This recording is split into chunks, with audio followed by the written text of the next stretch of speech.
It is not just an EV thing, not just an AI thing. Like, it is Dr. Copper for a reason. It is an absolutely essential, a critical industrial mineral, and it is in supply constraint, unlike, say, oil, which is, if copper is the new oil, but OPEC is voluntarily cutting back supply right now to keep prices up.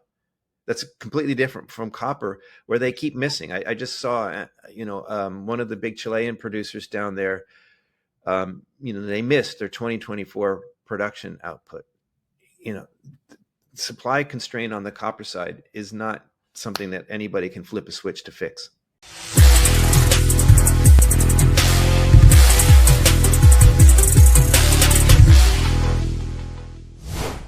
Welcome back to Metals and Miners. I'm its founder and its host, Gary Bohm. Today we have a wonderful discussion lined up. We're fortunate to have with us Lobo Tigre of the Independent Speculator. Lobo began as a protege of legendary investor Doug Casey at Casey Research. He's been in the mining and investment industry for many decades, and his journeys have taken him to mines. Not that, buddy. Several. In more than 66 countries. Lobo's average current realized gain of all trades that he has shared through the years through his newsletter, The Independent Speculator, has achieved close to 55% in the positive. Lobo, as always, welcome back to Metals and Miners. Thank you so much for joining us today. Happy to be on the show. I have to make another quick correction there. Not that many decades, but okay, I'm not that vain. But I think that average gain stat is outdated, and we're about to update it. I've made 2 sales recently. It's around 40% right now. But okay, hey, 40 is still an outstanding lifetime achievement. Okay, well, let's jump in. Let's begin with a look back on 2024 from an economic and market perspective. What surprised and shocked you? What fell right in line with expectations? And what are you expecting as we're moving into 2025? All right. So the macro question, I have to give credit where due here. In macro in general, I don't charge for my macro letter, and that tells you what I think about macro in terms of its usefulness. That's the free weekly letter is my macro. But I actually pay for Lynn Alden's macro letter. And I don't know if you've interviewed her before or not, but her analysis, she's just so sharp. And her knowledge and, her dive into the history of it all is so far reaching. I really have a lot of respect for her work. And if you've talked to her recently, you know her theme of fiscal dominance. So that's where the credit I'm trying to do here. Lynn has been talking about the limits of monetary policy in an era of fiscal dominance. And I understood that. I agreed with her analysis, but I didn't really grasp how powerful that would be in 2024. And so it's kind of one of these funny things, Gary, where my top pick for 2024, my highest conviction trade was gold. And you may say, well, that's not a big deal. Gold bug likes gold. What's so surprising about it? Well, but it's not every year. The year before it was uranium, which also worked out very well. This year it's actually copper, which I guess we'll get to later perhaps. But my point is, my highest conviction trade for 24 was gold due to recession, rate cuts, these kinds of factors. And that went off the rails on me. We got some rate cuts, but nowhere near as much. We didn't get undeniable recession, which I thought we would have by the end of the year. And the reason why not, I think, is Lynn was right about the fiscal dominance. And to be clear, I wasn't one of these people expecting, the next Greater Depression, right? And soup lines around the kitchens for years and so on. I thought that as soon as it became undeniable that things were in trouble in the US, not just the world, that the money helicopters would fly, and that would be great for, all kinds of commodities, including monetary metals. But the fiscal dominance thesis points out that basically the money helicopters never stopped flying after COVID. We've had these $1 trillion deficits, wartime levels of deficit spending. The money, the fiscal policy has been extremely accommodative, despite, the Fed's 100 basis point cuts, which really aren't that much for a rate cutting cycle. So yeah, I didn't see 2024 shaping up exactly the way it did. Fortunately, partially right. Here's a key point, and I won't wax on about this forever, but when you've got let's say, a patient on life support, you can say he's fine. The heart rate's fine, everything's fine. But it's not the same as him being fine without the life support. So we've got this story of American exceptionalism, how great the economy is, how strong the economy is. Well, yeah, but we've got a wartime level of fiscal profligacy, right? Deficit spending. That's the life support. So it's simply not true that the patient is fine. He just looks fine because of the support. Take away the support, and how does the patient look? So I was right and I was wrong. Fortunately, gold cooperated. We had, multiple nominal all-time highs throughout the year. And yes, I know a lot of people are frustrated that their gold stocks didn't do so well, but the better gold stocks did. I got to say, I saw a huge change in my portfolio, and I'm not just trying to brag there, but I'm a stock picker. I don't just buy the GDX or some ETF. I try to pick the better ones.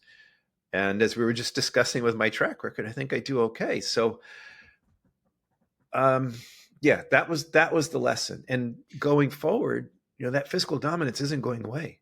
The Trump agenda is highly inflationary, and I love tax cuts. Don't get me wrong, but we're looking at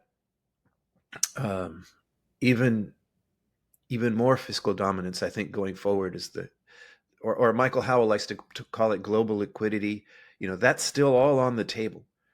And And yeah, to Lynn, go ahead. yeah, to Lynn's point, I believe the number's 87% of the budget is pretty fixed with escalators built in. So, you have a chance to cut in the 13% bucket, and then out of that, how much are you going to actually get done without them kicking and screaming and yelling and Well, so and on top of that, it's not like Elon and Vivek can actually do this.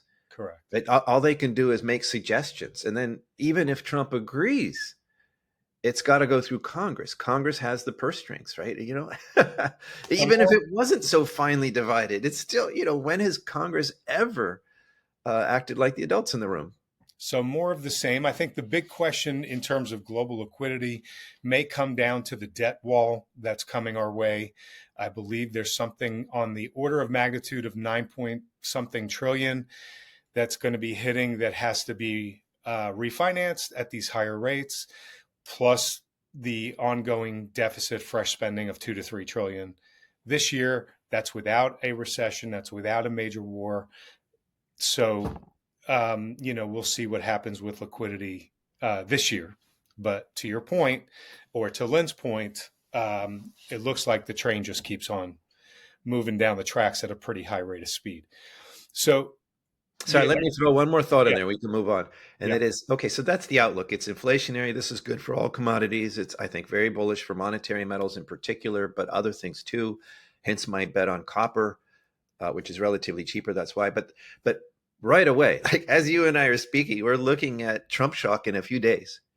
What is the flow of executive orders going to be on day one? And, who's going to be tariffed with what? We have ideas, but we don't really know. And, there's a, I don't have a call here. I don't have a crystal ball, Gary, to say exactly what this is going to do. But the one thing that is sure is that there is going to be Trump shock. It's going to roil markets. And so, the fiscal dominance thesis, it's a macro perspective that will inform our decisions over the next year and years. But right now, we need to see what comes out of Washington in the week ahead and look at the trends that are happening now, not inevitable, not imminent, but happening now, and bet accordingly. that's good. That's really good. So we're going to get to gold and silver and uranium and copper and the miners, but I want to ask you, Lobo, stock market valuation and beauty, they have a lot in common. They're both in the eyes of the beholder. Lots of investors are looking at these high valuations and questioning whether there's much beauty here. And they're worrying that the valuations could kill their stock market returns if today's high PE multiples take a dive, especially now that bond yields are rising and the Fed's on pause. Is this a legitimate concern that they have, or is this period more analogous to the roaring 20s and the mid 1990s, where historically high PE multiples were sustainable for years? Yeah, it's interesting. I was listening to like historic Ben Graham recordings from the 50s and so on, and it's when something is dramatically oversold and there's a clear value, it's easier to see. But when something is expensive, it doesn't mean it can't get more ridiculously expensive. So it's really hard to make on a value basis a decision as to timing the market. Right? We all talk about how it's a fool's errand to try to time the markets, but it's extremely difficult in situations like this. So the answer to the question is yes, of course it's a legitimate concern. Nosebleed valuations should always be a concern. You're relying on the greater fool theory. Buy high, sell higher is very different from buy low, sell high. That said, there are greater fools out there. And to be fair, it's not just greater fools. We've got the Fed put, famously, it's not dead. The Fed has trained investors for many years now that bad news is good news, right? This is not a new surprise for anybody. So we look at the reasons why, if markets are forward looking, voting machine versus weighing machine, and we're theoretically weighing future earnings, right? And there's bad economic news, that should be bad for the markets. And yet markets rally on bad news because the Fed's going to cut rates or whatever. So it's a legitimate concern, but you can't take that to the bank right now. And there's also international markets are stumbling, and a lot of the money that would be earmarked for them are heading over to US markets also. So that's also playing a role, I would think. Let me ask you this. For all of 2024, the price of oil was lower. It created basically a de facto tax cut for people.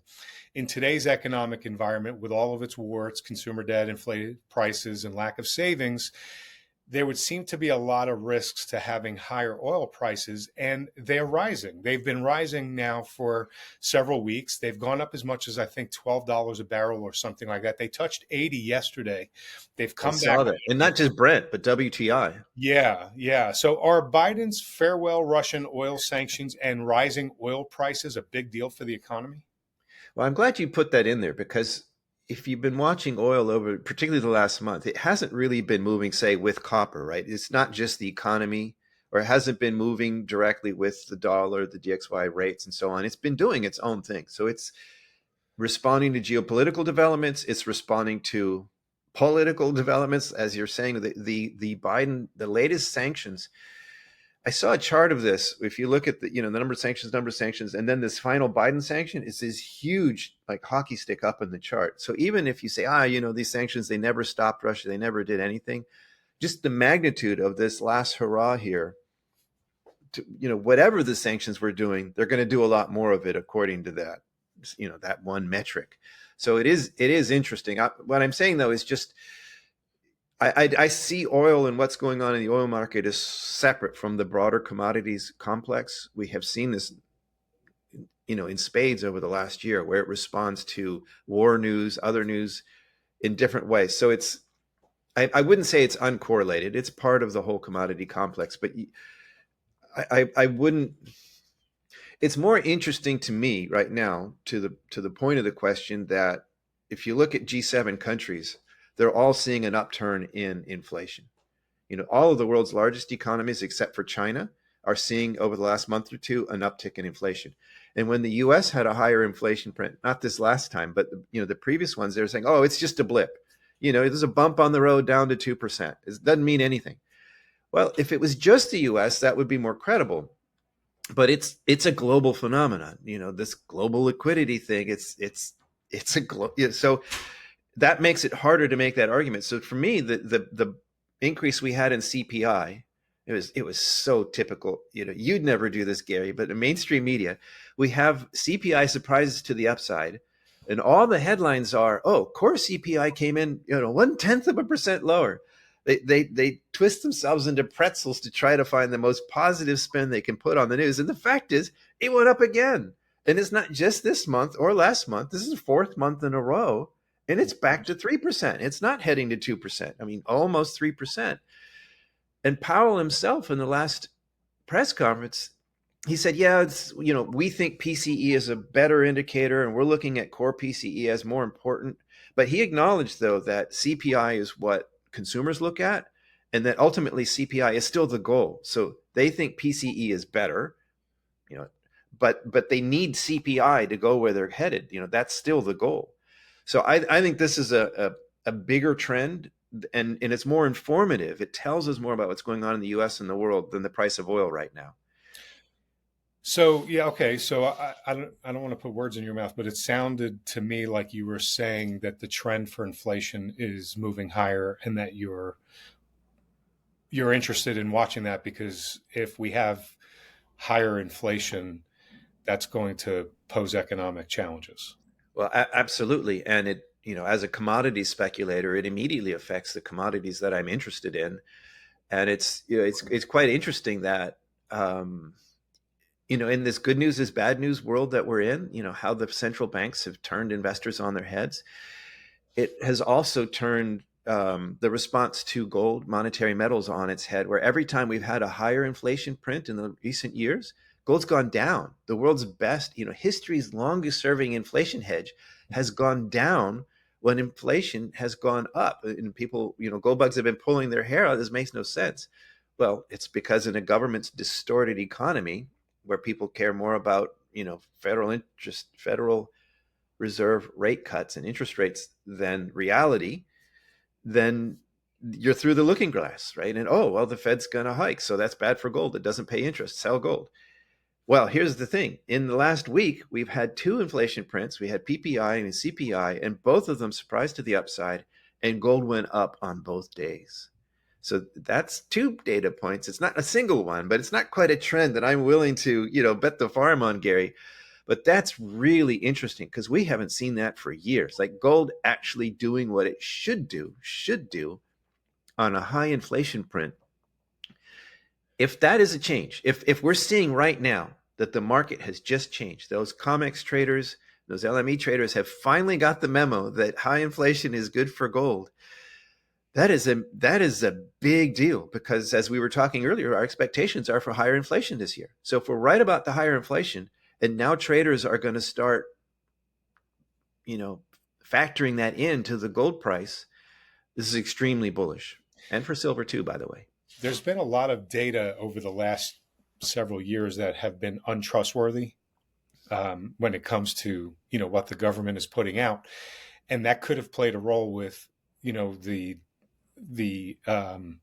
correlation breakdown that you were just referencing. And maybe what this is showing is that maybe we're about to get more realistic data coming in. Yeah, I wouldn't count on it. Yeah. Okay. Sorry, I'm just not that optimistic. Yeah, It's funny, Gary. Every time I mention, oh, the CPI went up or down, and I always get a bunch of people piling on social media saying, you idiot, the CPI is made up. It's the CP lie, or whatever meme they like to repeat. And yeah, okay, that's true. I don't believe it either, but it's still the number the market responds to. We can't just ignore it, right? Right. That is the data that we have.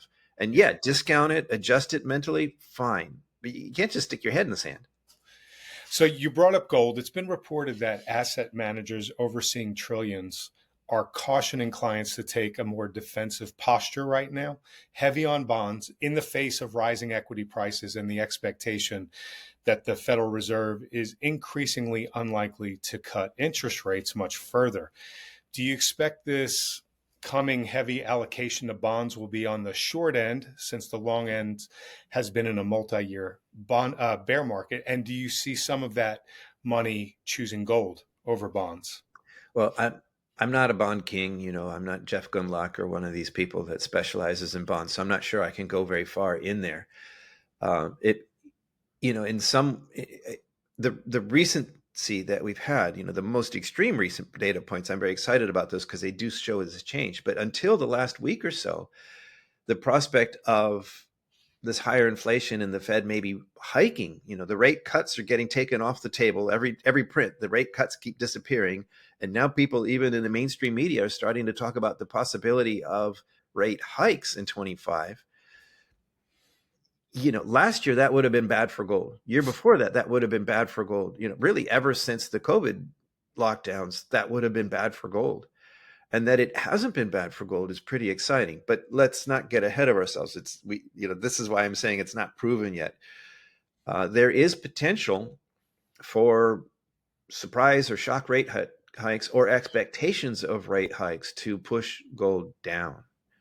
Now, I'd say there's potential there in near term. If that happens, by the way, I'd sell some blood, have a garage sale, consider how many children I really need, sell something, anything, because I think that'd be a fantastic buying opportunity before the inevitable happens, before the inevitable becomes imminent. But it may not go that way. Like the central banks, the central banks around the world that are trying to diversify out of the dollar, like even if they're not going whole hog de-dollarizing, everybody got the memo after the so-called weaponization of the dollar. That's a global phenomenon. And those buyers, those these are sovereigns around the world that are trying to reduce their dollar risk.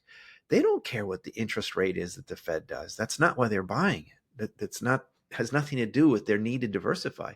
And to your question, high net worth individuals, institutions allocating more defensively, I really don't think that the Fed's interest rates have much to do with this. This is sort of a fiscal dominance thesis within the gold market where you have buyers that are buying for completely different reasons. And, as you and I speak, there's talk about this ceasefire in Gaza. Maybe, Trump has said that he can end the war in the Ukraine in 24 hours. Well, I'm just sorry. I'm not too optimistic on either front. I don't think a ceasefire in the Middle East is an end of the war. More likely, it's a chance for people to pause and rearm, regroup. But let's say I'm even wrong about that. I don't see the war ending in the Ukraine in 24 hours. I'm not sure even if Trump cuts Zelensky off and says no more money, no more bombs, nothing for Ukraine, you better go negotiate. I don't see why Putin would want to negotiate. If that happened, Putin would say, "Oh, Zelensky's on his knees. I'm going to take all of Ukraine." What that could prompt the tanks to just roll forward. So I'm not a military expert, Gary. I'm not making predictions about what's going to happen here.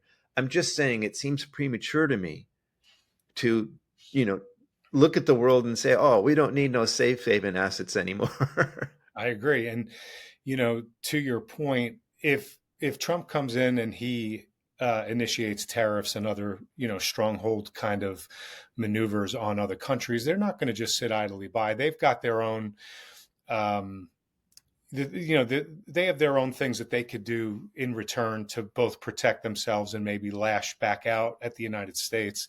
I don't expect them to just sit idly by. I don't see why Trump's presence is going to change China's, one mainland policy with Taiwan. I don't see why his presence, short of getting rid of all the sanctions on Russia, is going to change anything that Putin thinks. So, let's stay on this topic for a moment, the weaponization of the US dollar and the confiscation of the Russian reserves and assets in 22. And since it was really a wake-up call for numerous countries and wealthy private individuals around the globe, but especially in the Gulf states and in Russia and in China.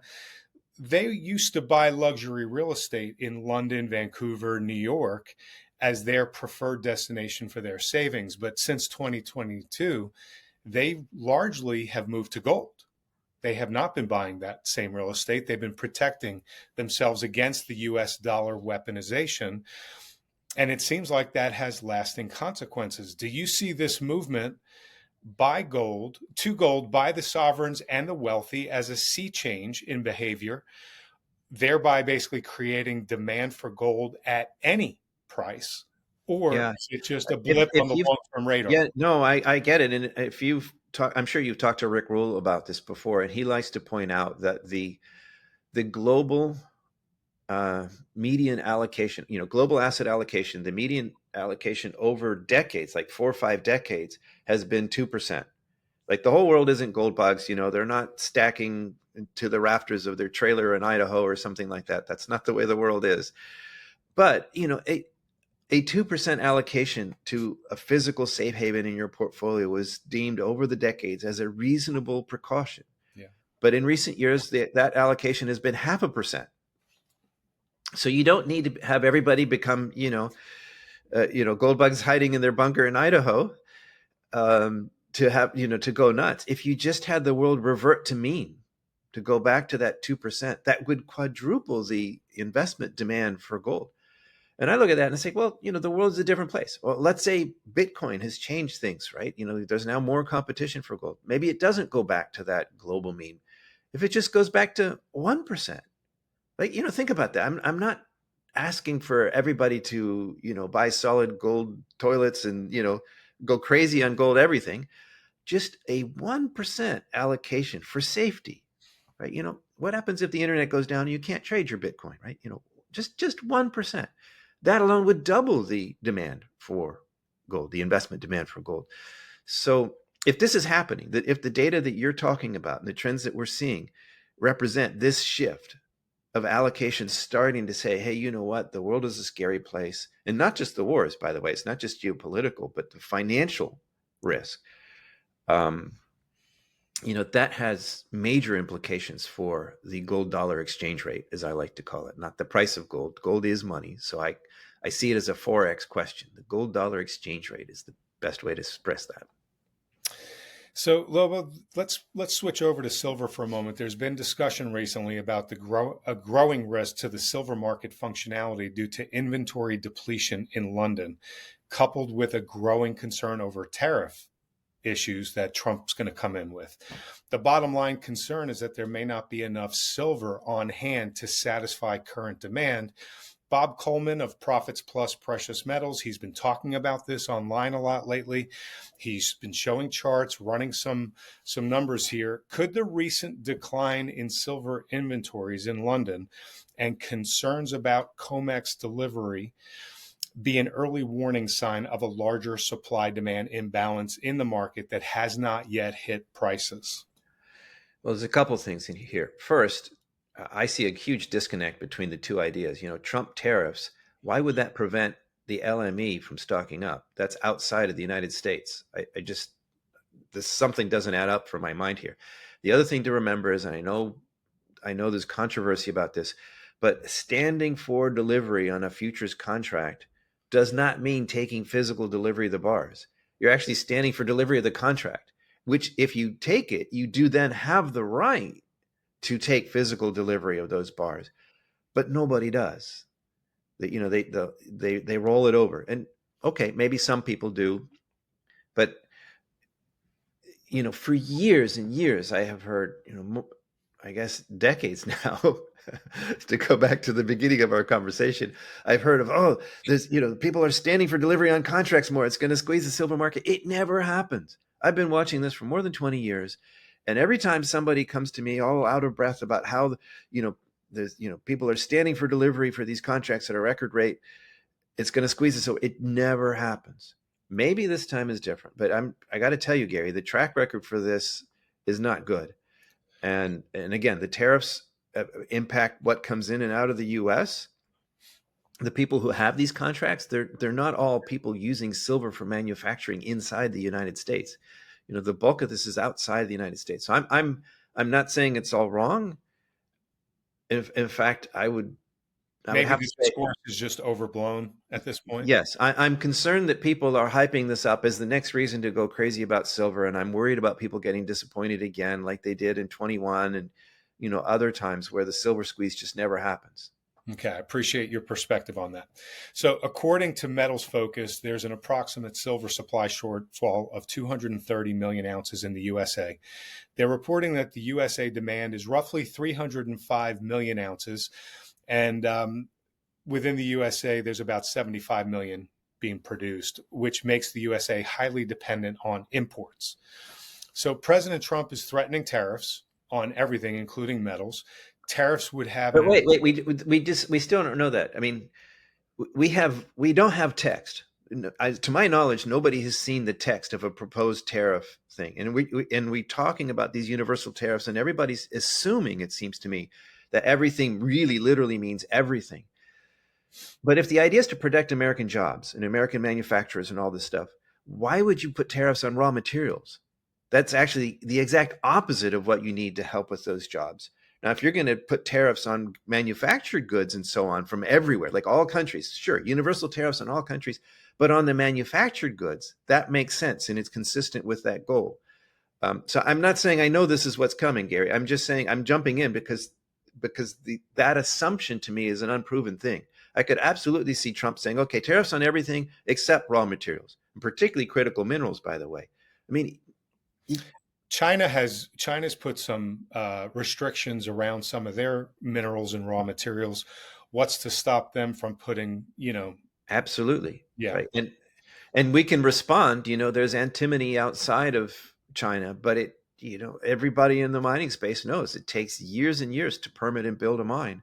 So yeah, we can respond to that, but not quickly. And that does create okay. interesting speculative opportunities. Well, I think it's fair that you're putting the whoa, let's slow this thing down a second on the tariffs and the other discussion that's taking place around those futures, contracts until we see more evidence and more information come out. And the good news is, like, we've got less than a week now, right? We will know very soon. Instead of guessing or instead of betting the farm right now, like, suppose you bet the farm on these tariffs cutting off the silver supply in 10 days, right? And then that doesn't happen. Mm-hmm. Like, if it does, well, then there will be all year to make money on this trend. Like I wanted why to rush ask to you, get ahead of that? yeah, I wanted to bring it up because it's been a very hot topic right now in a lot of the on X and in a lot of the forums and amongst a lot of the people who are either invested or interested in investing in the space. And so I thought it would be a very relevant discussion. I appreciate your take on it. So what is your take on silver for 2025? Well, I'm bullish on gold and I'm bullish on copper. And silver has been acting as something of an alloy of both, which is another way of saying, silver has its industrial aspect as well as its monetary metal aspect. And, people get mad at me when I say this. Yes, I understand that silver is the word for money in many languages. That silver, I still absolutely see as a monetary metal. And we can see that in the data, in recent data, when gold has responded to geopolitical news in an opposite way to, say, copper and oil, silver still will track the gold. But it's also very clear in the data that, silver has been underperforming gold on that basis. So, fortunately, I'm bullish on both gold and copper this year. So whether it's the industrial side or the monetary side, that's actually bullish for silver. The reason why I'm more bullish on copper in terms of percent gains this year than silver isn't really that I love copper more. It's just that copper is relatively cheaper. Silver plus or minus $30 is not as cheap as copper at $4. Silver has less far to hit, uh, what we could maybe more objectively call higher valuations, right? So I like it a lot. I am concerned, though, that its industrial side could cause it to underperform at first again this year. I mean, even diehard silver bulls will tell you, Gary, that silver typically lags at first and then more than catches up at the end. Yeah. So if you think that we're going into a new market phase and that's silver's typical behavior, why would you be in a rush to bet on silver stocks now? And then on top of that, let's see what the tariffs do and what happens there. Also, the implication is that we're coming to the end of the cycle, the precious metal cycle, if silver is going to jump ahead like Right. that. Yes. So that's the other way of saying it. But if I thought that we were at the end stage of this cycle, we're heading into the blow off top, then actually that would make silver my number one pick for 2025. Yeah. That, I mean, because there's hands down, that is the pattern. I get that. But I just don't think that's true. I think we've got a long way to go. I do too. So the shoeshine boy and the bartender is not talking to you about the gold and silver coins he's buying. Correct. So there's two things here. Number one, if we're in a structurally higher inflationary time, and with the more protectionism taking place amongst countries around the world,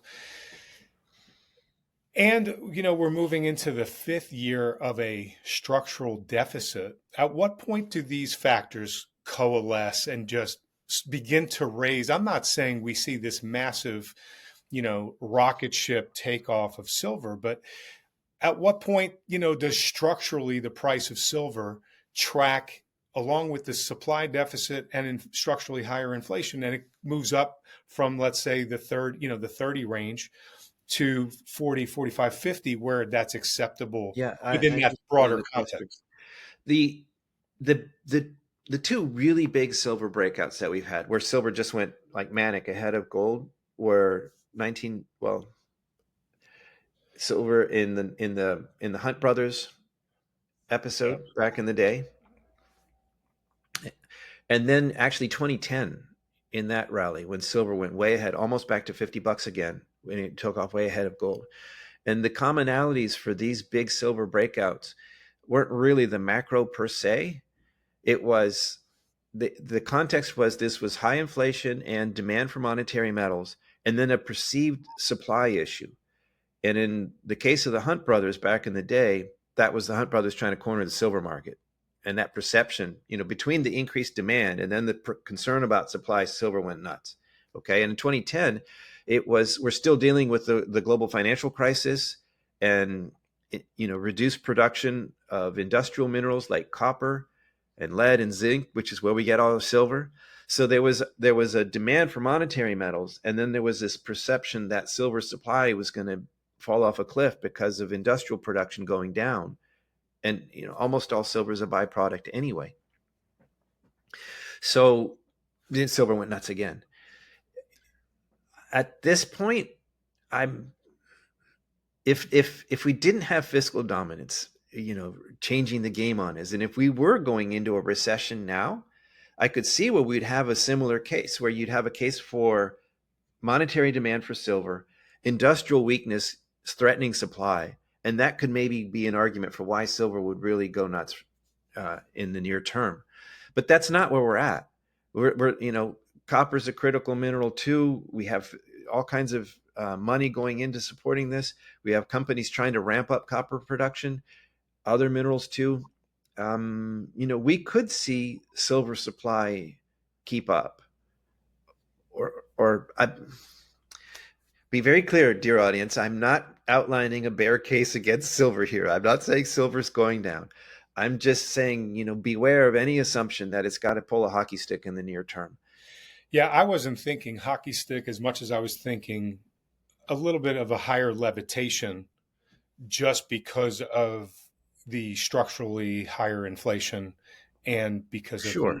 5 years of supply shortfall. But Well, another way of thinking about it, Gary, is like, $30 is sort of like the new 20. And for that to stick in as a floor, I mean, you'd have to be a really crappy silver miner. Sorry for the technical description there, to not make money at these levels. Like, if you've got a silver company and they're not, actually in the business of producing this stuff and they're not making money now, you need to ask yourself who put that stock in your portfolio and maybe consider buying one that is making money. At these levels, it takes real incompetence to not deliver to the bottom line. And that's a good thing, right? It helps you sort the wheat from the chaff. Who's all talking, who's actually able to do it. And whatever happens next, if you're in the companies that are doing it right, you should do well as a shareholder. so let's talk about mining for a moment here, Lobo. At the peak of the last gold bull market in 2011, the GLD ETF matched the SPY ETF in assets.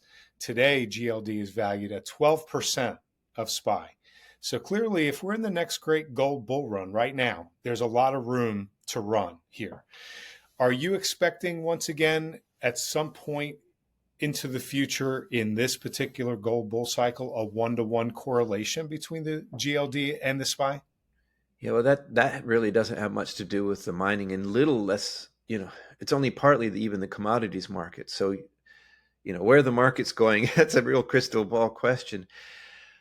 I think, for what it's worth, I'm a due diligence guy. Doug Casey paid me to go around the world and kick rocks on his behalf. I'm not an economist, but we talked earlier about, overblown valuations and so on. I think there is a, not just non-trivial and non-zero, but I think there's a significant chance of a major market, if not crash, then at least correction, a return to reality.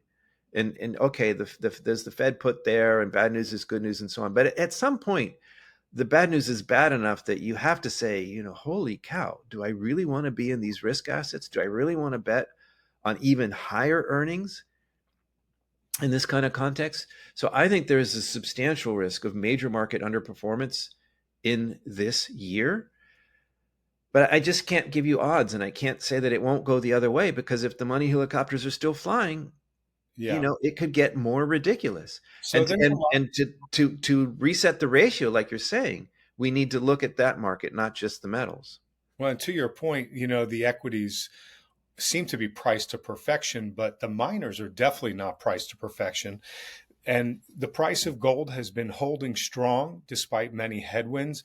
There's now many big banks that are projecting it to in 2025 to go over 3,100, 3,000 to 3,100. Are you expecting a sizable catch-up rally in 2025? For the stocks. Yeah. Well, see, here's the thing. My mentor Doug Casey would famously say, when we really get into the manic phase of this market, it'll be like the contents of the Hoover Dam trying to fit through a Right. garden hose, right? Or rising tide lifts all ships and that sort of thing. And I get it, but the reality is, never mind the inevitable and the imminent, right? Like what has been happening now and what we saw in 2024 is that the rising tide, and we had a rising tide, Gary. We had multiple, nominally at least, all-time highs in gold throughout 2024. We kissed 2,800 on the futures market, Mm-hmm. and a lot of the gold stocks did nothing, relatively speaking. So a lot of the gold stocks did nothing. The average was underperformance. What that means, though, is that the underperformers did really bad, and the ones that did well, and this was a stock pickers market, is what I'm trying to say. Yeah. So if you look at of the big companies, we had a couple of the biggest gold producers in the world that had operational difficulties or the disappointing profits or had political difficulties, and that drags the GDX down, right? You had other ones that I'm trying not to name names here, but you have other ones that just delivered in spades, higher margins, higher bottom line, higher production, everything going gangbusters. And guess what? Those stocks are not underperforming. Those stocks are at or near 52-week highs, if not multiple years highs, which is what you would expect. So what I'm saying is, there's a lot of people pulling their hair out. Oh, the gold stocks aren't working. The gold stocks are broken. That's only an average. If, And many experts that I've interviewed are believing that the shadow that has been cast, this huge shadow, by the markets, the Dow, the S&P, the tech stocks, the Mag 7, Nvidia, the shadow that has been cast by this group has been so large that until that shadow diminishes and isn't as powerful, more than likely the mining stocks are not going to wake up. But when this shadow finally, when we get a sideways chop to a you should throw down, Bitcoin in there too, but in that's a terms of very shadows. But you know what? That's a real thing, Gary. I agree that is part of it. But honestly, I think the miners need to look in the mirror too. There is some responsibility for all these companies that have underperformed. that's fair. Okay, gold goes up, but their costs get blown out, and they don't deliver to the bottom line, or their margins decrease. Oh, that would new. Why should anybody pile in the gold stocks if the gold price goes up and the companies don't make any more money? Yeah, Right? that's a good point. It just makes no sense. So the companies need to deliver, and I think when the markets are not that irrational, they're not going to look at these companies making higher margins, making more money, going gangbusters, and ignore that. And in fact, the data is that the companies that delivered the goods did see substantially higher capital gain, or if you're an investor, you had a capital gain that beat the price of gold.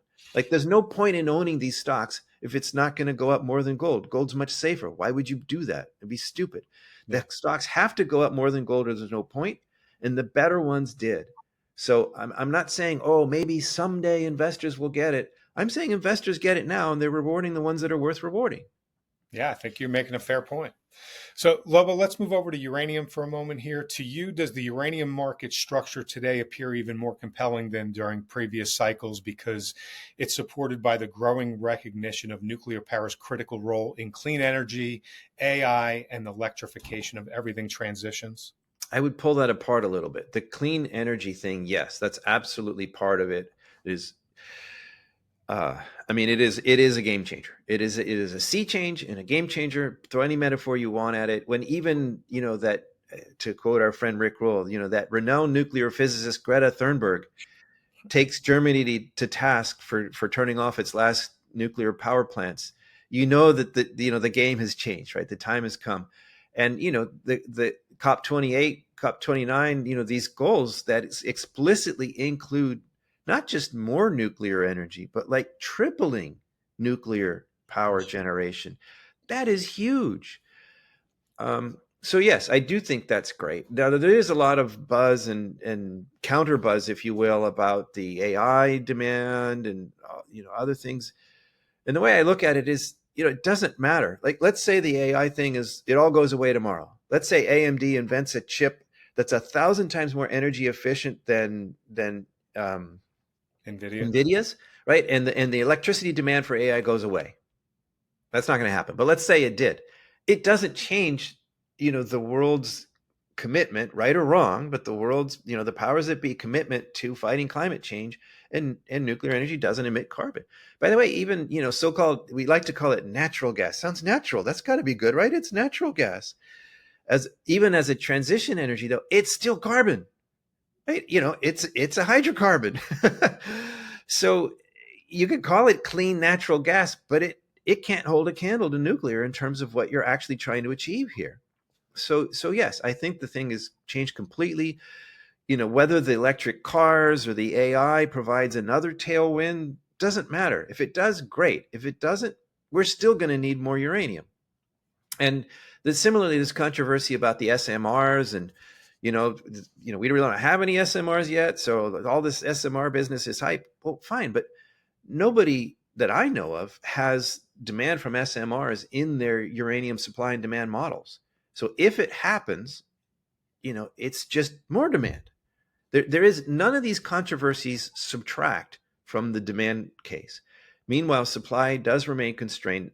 Now, I do understand that, prices went way up, went over $100. They've corrected a bit, but they're still above the incentive level that is not will, but is bringing supply back online. Mothballed mines are being dusted off and brought back on production. The lower cost projects, those are being built. This is happening right now. We are in the process of that low hanging fruit being picked. But again, theory and reality are quite different things. And what we're seeing is that it's not so easy. Company after company is announcing delays, or even if they're on schedule, they're lowering their production guidance as they ramp up. Even the world's largest and lowest cost producer in Kazakhstan has moved its production goalposts because they were tired of missing them, right? So the supply side still remains constrained. Our view of the math is that even if all of this low-hanging fruit is picked, it won't actually be enough. So I'm very, very bullish on uranium. And the only reason why it's also, like, I looked at, my highest conviction trade for 2025, I'm so bullish on uranium. Why isn't that my highest conviction? Well, because, 75, $80 a pound, that's not 18. That's not where it was. For uranium to go up 50% from where it's at now, that implies a very, very high price. Whereas for copper to go up that much, we've been there recently. That's not such a big ask. So I'm very bullish on uranium. People got mad at me when it went over $100 and I said it was likely to correct. Well, guess what? I was right. So for whatever it's worth, I'm not a uranium permabull. I'm not the guy who every year says buy uranium. I'm the guy who said it was likely to correct this year. And now I'm saying I think it goes up again in 25, absent a major nuclear accident. I'm just not sure it goes up as much as some other things will go up. But I think the probability that it goes up is extremely high. And I am actively looking to add more uranium exposure to my portfolio right now. Outstanding. This has been a fantastic conversation. Before we wrap up here and I ask Lobo our final question, I want to point everyone to our Substack. Go to metalsandminers.substack.com. We post content on the consumer economy, markets, artificial intelligence, individual metals and miners, and all the expert interviews like this one with Lobo that we conduct. They are all up there. When you subscribe, we want to give you a free gift. It's a report that we wrote. It's based on the important Ray Dalio foundational premise. It's titled, If You Don't Own Gold, You Know Neither History Nor Economics. This free gift is a must read for everyone on why we all should own gold. For our premium subscribers, we just launched the Inner Circle. It's a rotation of 2 to 3 monthly in-depth expert written analysis and insight reports into either the broader metals and miners market, or it's a deep dive into a specific metal or a deep dive into a specific miner. They're written by the same experts that you see interviewed here on the YouTube channel. The first report is on an extremely undervalued silver miner that, if you haven't already, it's a must know. And the second expert report, researched by Vince Lancy, is due out next Wednesday, January 22nd. So head over to metalsandminers.substack.com, put in your email address to subscribe and receive the free gift on us. And while you're there, check out the premium subscription that includes the Inner Circle. Also, I'm positive that you've enjoyed the conversation with Lobo as much as I have. Please let him know. Hit the like and subscribe button and leave a comment below the video. Lobo, it's time for what I call our lightning round. Okay, I'm going to ask you to rank a few assets as a buy or a sell by giving it a score of 1 to 100, with 100 being an extreme buy and 1 being an extreme sell. And then just give one sentence as to why you take that position, and if you feel like it, how you would best invest in it. If it's an asset you're not following, that's okay. Okay, let her rip. All right. On a scale 1 to 100, is gold a buy or a sell, and why right now? I'd put it at like at 80 or a 90. It's absolutely a buy. Well, gold bullion itself is not a speculation or even an investment, it's savings. But so I'm thinking the stocks. I'm extremely bullish on gold. If there's a fluctuation, I think it's temporary. It's just, near all-time highs. It's higher for me to see the percentage upside, without the world going nuts. But yes, I'm very, very, very bullish on it. Are gold miners a buy or a sell, 1 to 100, and why?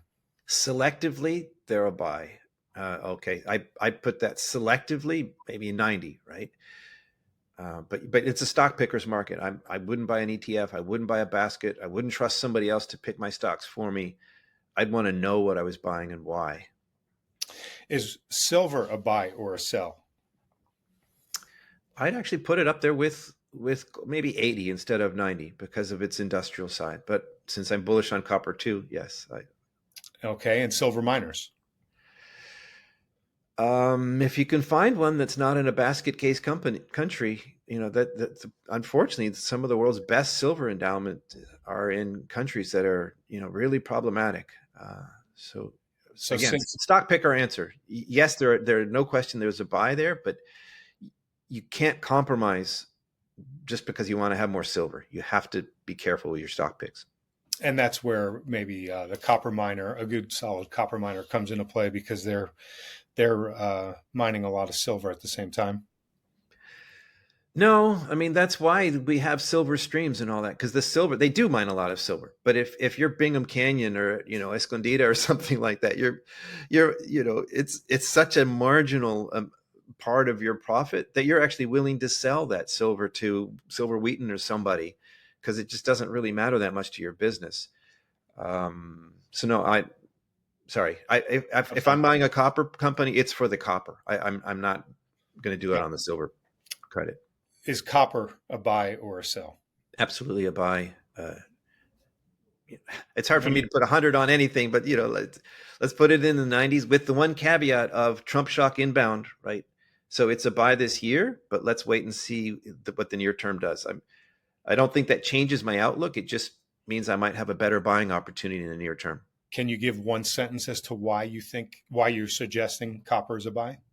It is not just an EV thing, not just an AI thing. Like, it is Dr. Copper for a reason. It is an absolutely essential, critical industrial mineral, and it is in supply constraint, unlike, say, oil, which is, if copper is the new oil, but OPEC is voluntarily cutting back supply right now to keep prices up, that's completely different from copper, where they keep missing. I just saw, one of the big Chilean producers down there, they missed their 2024 production output.